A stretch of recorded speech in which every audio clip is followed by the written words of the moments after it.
تسلم ايدك والله يا بنتي. شكرا. احلى شويه عدس في الدنيا.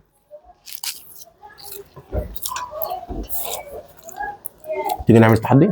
لا مش هعمل تحديات معاك ليه؟ كده اهو.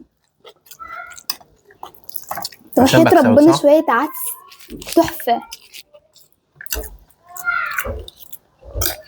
بس انا مش عارف يا ام يوسف، انا اكلت قرن شطه. طبعا يا جماعه انا بحب في المخلل البتاع ده اهي. يا نهار ابيض، ده طلع شوف.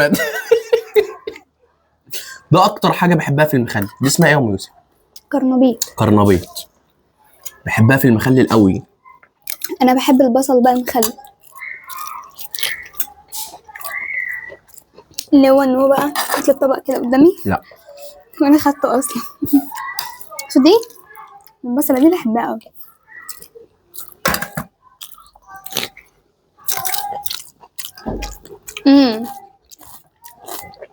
والله يا بنتي تسلم ايدك، بقولها لك بجد من كل قلبي.